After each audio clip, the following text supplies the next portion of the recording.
Hello, folks, and welcome back to another Co-working Values podcast. And it's part of our visionary series where we're in collaboration with Helga from Ancards. We're hunting the world for interesting stories and edge of the universe conversations about people who are running co-working operations and projects and things like that.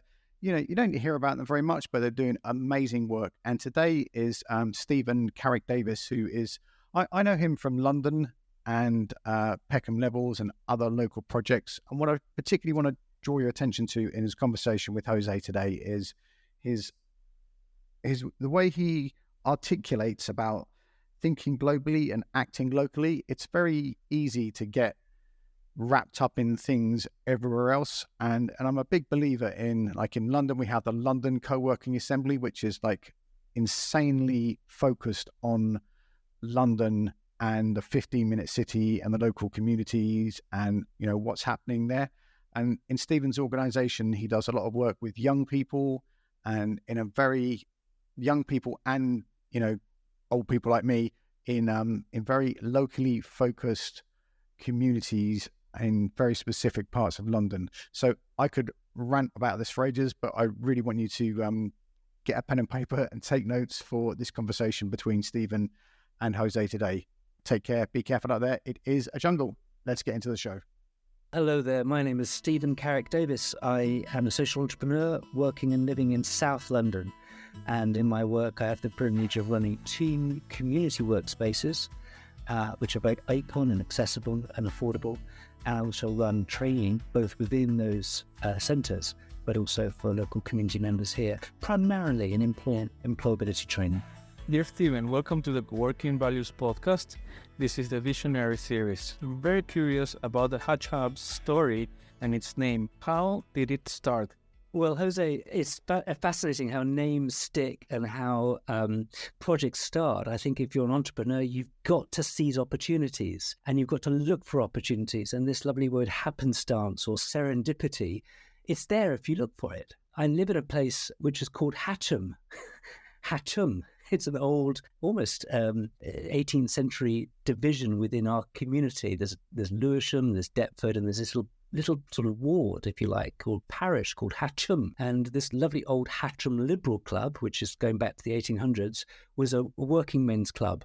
And unfortunately, the front of the building, which is a Grade 2 listed building, so very beautiful, very precious, in a sort of Queen Anne style, almost Dutch style, was deteriorating. And the old boys had to sell the building to do the front up, and they managed to buy private developers to do it up, and then they sold them as luxury flats. But the local authority, the council, if you like, said no, because this was a community space and an asset for a whole community. You had to retain some part of it as a community space. So I said to these old boys, why don't we have a new space, not just for men, not just a working men's club, but a place to work in? And that was in 2019, and you know what happened next. So it hasn't been without its challenges. So Hatch is also a great name to hatch projects, hatch eggs, hatch new ideas. It's quite neutral. Funny enough, when we talk about co-working spaces, I don't really talk about co-working spaces because I don't want to rent out desks or rooms. I'm not in real estate. I'm about bringing people together, and work is so much a part of our lives. So I talk about a hub to work. And then this was called Hatcham House. And then we got another place in Peckham, and we call that Hatch Peckham. And so we thought, well, we might as well call them Hatch Hubs. And hopefully by me sharing with you this podcast, I can inspire other people to set up spaces, whether they call them Hatch or not. It's about bringing people together, helping people to feel connected, making sure that, people feel it's their space. And if you tell them what you want to do, that's okay. But often things grow because the space is neutral. The space is a place that feels local, feels theirs. And that's been my story. What brought you to build communities and support people and their work? I don't know. I mean, I'm nearly 60, so I've lived my life through a number of career paths. I've always worked primarily in the voluntary sector. I've been involved in technology and doing a lot of work around safeguarding children through an organisation called ChildNet that I worked for 10 years. That was international. I then, because I was born in India, grew up and worked in India and Nepal and built schools in Nepal after the earthquake in 2015. All my life has been around expressing my values And we can often, think global, but have to act local. I'd love to sort out all the problems, but you have to say, well, where do the opportunities come to you locally? So I was walking past this building and I knocked on the door and said, what's happening? I'm inquisitive. I'm curious. I don't like things looking like they're being destroyed. I'm restless. So a lot of the work that I've been doing has always been around what is good for local people. And if everybody works locally, they then have Stephen Convoy talks about area of influence, area of concern. I'm concerned for the whole world, but my influence is in a local context first. And then my experience is as you grow your local influence, it grows and grows and you take over your wider area of concern. Stephen, are you the only one at the back of Hutch Hubs? No, I have friends. One of the great things that you can do is Henri Nouwen, who's a big Catholic theologian, always used to talk about fundraising as not begging people and coercively asking them to support your project. You say, I've got an opportunity that's so exciting, I'm inviting you to be part of it. And don't we know that places are so much simpler to explain? If you say to people, I want to change the world, I want to help people, what do you mean? Come into a building that we're transforming to be a training hub, a workspace, a cafe, a refuge for unemployed, a refuge for refugees, which is what we're doing now as well. I'll tell you about that in a moment. So I think it's infectious if you have both the passion and an open heart, and I use this word open-handed. A lot of people who found things can be quite arrogant. It's my project, or it's, it's going to have my name on it.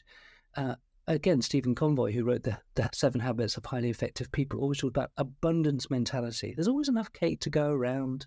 It's like karma. What you give away comes back to you anyways. So I think I was motivated to do something and I started myself. But this first person I employed was a young woman who came into the workspace because her mother had told her to come down. She'd been made redundant twice during COVID. She had enormous skills and talent, lacked confidence. And I said to her, well, the first thing is we give anybody under 24 a free place for 3 months. So just come and don't worry about the cost. And then she started saying, well, how can I help you? I said, well, what would you like to do in this space? And she thought, well, let me do a project for my peers who are unemployed. And she started to work with me as a volunteer. Then I gave her a gig economy, safe for employers. Just say, here's 3 months, have a go at that on an hourly basis. London living wage, £12 an hour. Really important. You can't just use children or use young people. You have to really make sure the good contract. So then she started working with me. Then she full-time employed. Now she's running my other site. Now she's a director at 28. This is what you can do. You can really mix things up. And I'm a firm believer that things like CVs and past experience are useful, but it's about all the qualities and the attitudes. People say employers recruit for attitude, train for skills. And a lot of the skills that I want in somebody, I can train them. In fact, most of them are caught rather than taught. You have to model it. You have to be a leader yourself. You have to show empathy. You have to show that you take risks, that you can listen well and bring people with you. So yes, it's me at the moment when I started it, but now we've got 5 people, mostly young people working on this project. Something I've seen happen in co-working communities is that they encourage their members to take risks, to transform, and build new things. Have you noticed that? I have. One of the places that we run is in a car park, which is very noisy and quite brutal. And we always give people a free trial because we say to them, this doesn't work for everybody. Some people like the more fancy, flashy, WeWork kind of style. But there's a risk to joining that. And what makes the difference is the hospitality, is the quality of interaction and personal commitment to them, and saying that they're not in a building, they're part of a community. And I think that a lot of the work we do with Facework, which is the arm of our business, which is involved in training, is getting people to, we use this phrase, teach once, learn twice. If they then take responsibility and do something for their community or for their peers or for their fellow members, they're taking responsibility and they learn even more. So I think we can show people how they can serve. And you think, oh gosh, they don't want to do that. They just want to get on with their work. Yes, and we're not going around every minute and saying, oh, how can we help you? What can you do? Do you want to come to this event? But if belonging is important to you, work is such a fantastic place to belong. Don't you and I remember when we were younger in our first job, listening to somebody on the phone, that's how you do it. Or having a meeting at the photocopier or what we used to call the water cooler and just chatting about work.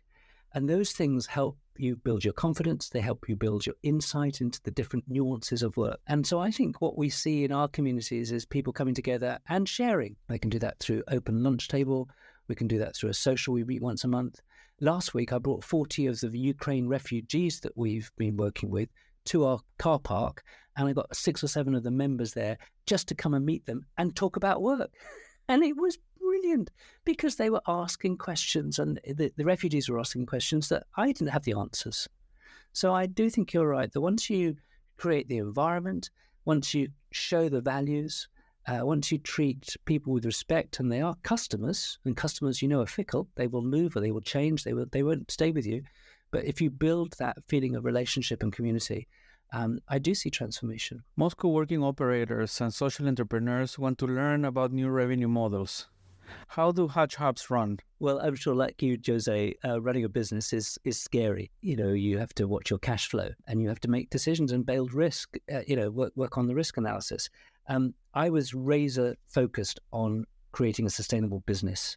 I've run charities where I've always been looking over my shoulder for funding. And for work that's innovative and new, you need backers. And a charity model is very good. But increasingly, even grant-making trusts and corporate social responsibility organizations who fund charities want to see earned income. And so I started this business saying we are going to wash our face. There's no reason in this day and age why we couldn't, with these assets that we had, these 2 buildings, and the passion, the vision, and apps like the Hatch House app that we developed with Cards, there's no reason why we couldn't market this. So we have to be affordable and make sure we've got good income coming in. Both of our centres are now, after 3 years, a profit centre, but it wasn't to begin with. I didn't pay myself for the first 18 months. We were able also to think about partnership in a way where we provided a service. Let me give you some examples. So in our local area here in South London, there's a lot of what we call social housing. And traditionally, people in social housing have had fairly poor jobs. They haven't been able to buy their own flat, or they have wanted to live in social housing. So we talked to the Housing Association and said, why can't we provide workspace for particular groups of mainly women who were in shelters or who had been involved in trauma to come into our workspace? And they don't have to have a label on the top of their head saying single mother or, unemployed. They were just welcomed. And they gave us about £10,000 to do that for a year. And we saw people coming in. And instead of saying, come to our workshop, we said, we're going to gift you membership for a year. You don't have to tell anybody why you've come, or we won't tell them that you're a freebie. Just come and learn. And 2 of them started their own businesses. One was a juice making business, and she just shared her passion. And it was the community that then helped her. So here's a win-win. We, when we run bases, can provide services to other organizations who also have a duty of care or have a responsibility for different groups. We're also running a thing called Changemakers here, where a local authority wanted to run a program on social entrepreneurship. And they did it over COVID, and it was okay, but over screens and Zooms, it lacked that kind of energy and lacked that idea that we were a part of something. So we hosted it here, and of course it then took off because we had a bar and people had a drink afterwards, and we said just chill out, hang out, talk, finding spaces where people can meet. So I'm clear that we have to pay our way, but I'm also clear that anybody running a workspace has new channels of income, including hiring. So we have a big hire focus here. We hire this space out for functions. Last week we hired it out for a charity that was rebranding, and they wanted to do it locally. And lots of organizations don't want to do it in a soulless hotel. Hotel I'll get for less than 500 quid for an hour or 2 hours. But doing it in a space that actually, I say, that reeks of community, it tastes it. It's what it is. It's a place of life, of joy, of hope. Then you can say that we can provide a really good quality service. In the old days, they used to say, voluntary but not amateur. Yeah? We're a voluntary organisation, but we're highly professional. I would argue we have a brilliant hospitality and customer care service that is second to none. That's an important point. We should not sacrifice quality for affordability. Yeah, true. I mean, we have a daily rate where £12.50 someone can just come for one day. That's really flexible. In fact, most people who sign up for a whole month, will only use 5 or 6 days of that month, unless they go every single day, of course. And then we have a program for young people under 24 for 3 months free, just to get going. Sometimes the most important thing when you're a young person is to be around other people. And then we'll also have 24/7, so people can work in one of our spaces because we've got concierge and security cameras. at 7 o'clock on Sunday night. These are really, it's not so much about affordability, more about accessibility, because everybody wants affordability. Even the corporates want affordability. London, try finding anywhere to work in London. Of course, everybody wants affordability, but actually it's more about, well, you're welcome. Come when you need. We can be flexible. We can be agile. This is what the world of work is now, with AI, with machine learning, with the climate crisis, with migration, globalization. A career for life is not even a guarantee anymore. How do we then fit in and run services which fit where people are at? And there's a lot of work that we can do in innovating in that area. And you sound like I'm a success story. Man, we've made mistakes. We've tried to be too worthy. Oh, come along to Hatch Hubs, you'll find your meaning. Yeah, back off, Steve. We love you, but, you're not in our face. And also ethnicity and diversity. You have to really work hard that you don't just become an echo chamber. Birds of a feather flock together. That's why Twitter is a bird. We don't want just monocultures. We want people who are old and young, from different countries, speaking different languages. That is what London, if there's only one great thing about Britain, London still works. We bring people together. It's a melting pot of ideas and creativity and energy. And yes, shitty things, but in these workspaces, we can make it really well, really good. What would you say is Hatch Hub's impact on society? Do you measure impact in some way? Well, those of us who have to apply for funding have to show the impact, and it's qualitative and quantitative. I want to get good quantitative case studies where we've seen the transformation and understand what were the elements of that. That's what's happened particularly in our Ukraine refugee training group, which is in one of our Hatch Hubs here. Quantitatively, not as strong. I'm a firm believer that you get a broad picture of what's happening and you can go deeper in certain areas. So we know that 30% of our members are from the creative sector. That's really important because a lot of the jobs in our part of London are coming from the community or from the creative or the media industry. We would do a diversity audit. We would do some ideas of where people are going. And also when people leave, we also try and say, well, why did you leave? And the great thing is that people go into working at other companies, or they may actually move London. We have quite a good retention rate. I think it is important to measure. I think you need to know why you're measuring things and what's the purpose. I think if you, like me, are here most days, you get a very good feel of what's happening.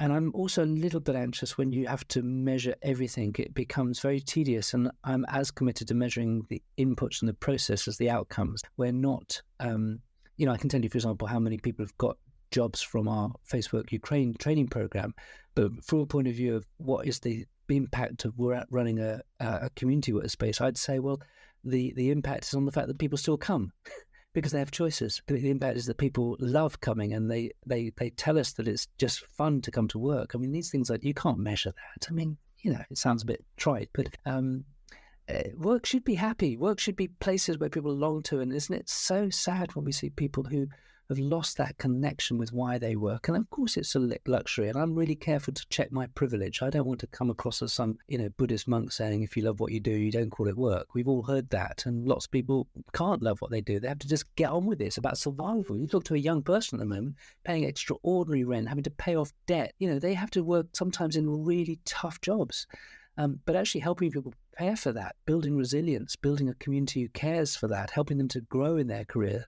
These things we should be measuring. I don't think anybody's doing it very well.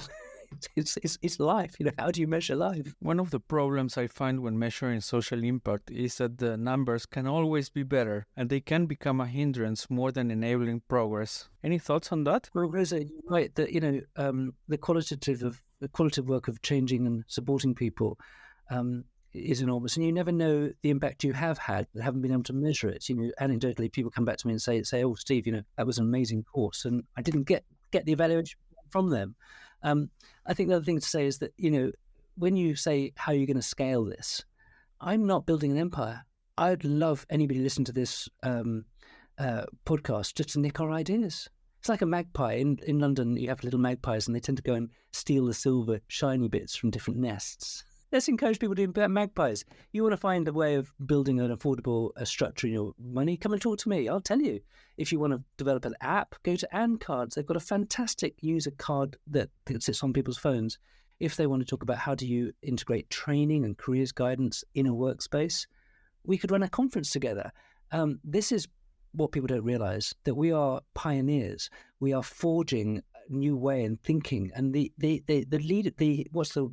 thought leadership. I know it sounds a bit of a grandiose thing, and I'm very self-deprecating. I don't think I'm particularly intelligent or got much to say, but actually people say, Steve, you're thinking in a way that nobody thinks about. Shouldn't every community have a place of work? In our society here, what I call the string of pearls, the faith community, the doctor's surgery, the pub, people don't meet there anymore. They're on the decline, and yet even in a doctor's surgery, you used to talk to somebody and have a laugh and chat, and now everything is push, push, push, push. You talked earlier about the fact that you use this phrase rampant market individualism, which sounds a bit pompous, as if we're saying all the hippie world was great. No, we're not, but we do recognise that our society is changing, and COVID has atomized people. So isn't it special that we can say, well, in our own way, we're bringing people together.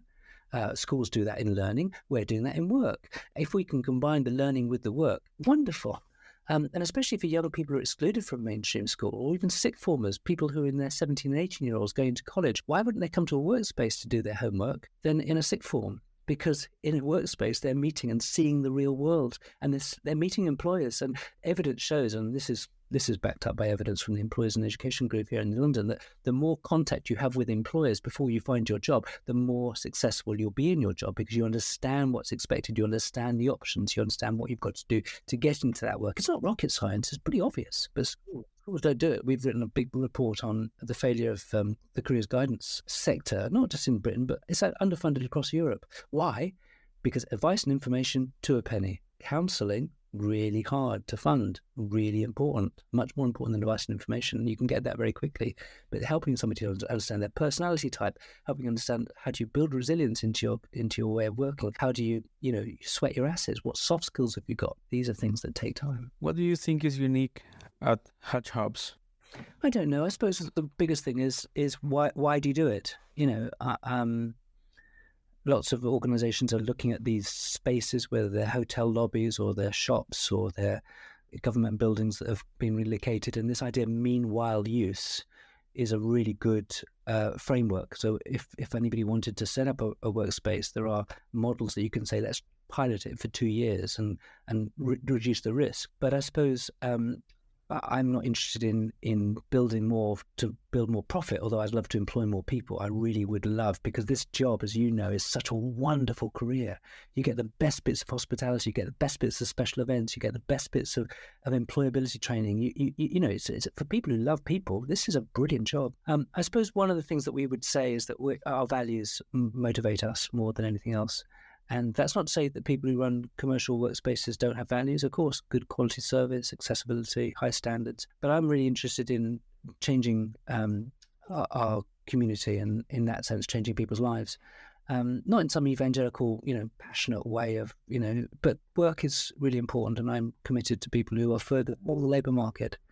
I think the integration of running training as well as in workspace is quite innovative. So the two arms of our work, the community interest company is called Facework, and Hatch Hubs has almost become a separate brand within that. But Facework is what I started in 2016, working with what I called pushed out learners, kids in alternative education who were just desperate to get out of school. So having that focus on how work can be more purposeful is important. And it's not dissimilar to a lot of the work that you do in your Islanders project, building community, helping people to share more, helping to see work as an adventure, giving, people a longing for belonging.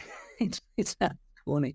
And you say, oh, gosh, Steve, I'm not. Of course you are. You go to the golf club, or you'll go to the school gate and hang around a bit longer to meet another parent because your kids are just driving you mad and you need that kind of connection. Well, in a society where some of that has broken down, in part also because of technology, Netflix, you can go home and just stay there forever. Why would you need to come out and move? But I would really encourage all of us as adults and as leaders to think about where people meet and how do we interact with them in ways that bring dignity and purpose and social capital, again, to use a jargon. But that's what you and I are about. We're using workspace as a way of bringing about transformation. It seems to me that Hutch Hubs is working on creating a culture capable of inspiring others and leading by example. I don't know. I mean, I'm a bit like most of us. We're a bit of imposters. If you scratch the surface, you say, "What do you mean, Steve?" I don't. We have opportunities to challenge different sectors. So at the moment, I'm challenging a very large corporate who've left one of their buildings on our high street just to rot. 6 years it's been uninhabited. It's full of graffiti. And I'm saying to them, part of their corporate social responsibility is looking after their assets and trying to find a way of reusing that for regenerating the economy locally. Seriously, we're not going to get a Tesco's or a Starbucks or a big company coming to this poor part of London, but we could create a maker space there. And, sometimes people agree and sometimes people say, mind your own business, it's our private decision. I'm also working with the local authority and I'm saying every single person in our borough of, 250,000 people should be able to walk to a workspace. And there's lots of pubs and assets that the local authority own that are just boarded up, that. Of course, there's challenges around governance, around credibility, around sustaining a business model. And I'd be mad to say, let's grow them all up because, as you and I have talked about before, failure is the birthplace of learning. And I've failed and made mistakes. So I suppose I am very happy to share. And a phrase that I use is, we're very open-handed here. You can look at our hands, there's nothing much in them. But what we've got, be a magpie, come and find out. If we could inspire other people to do this, it's a very, very exciting industry. You have the hard retail work of building a service, raising money, cash flow, but you have more wholesale work of influencing your local community. And if you can get your local government on board, if you can get 2 or 3 of the local companies, some people will give you space because it's going for rot. It's called a guardianship. They say, let's take over your space for 2 or 3 years and we'll see what happens.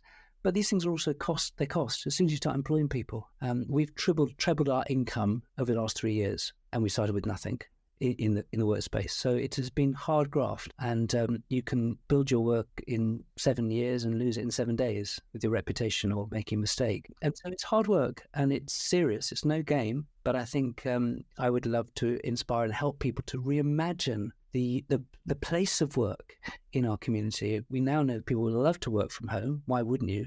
But it also comes with a huge downside. People are lonely.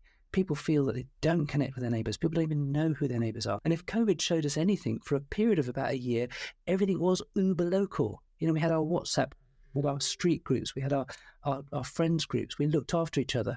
And now that's dissipated because suddenly the race, the rush to get back into the work, to earn money. And I don't use the word rat race as in a cynical way, and I've been part of it.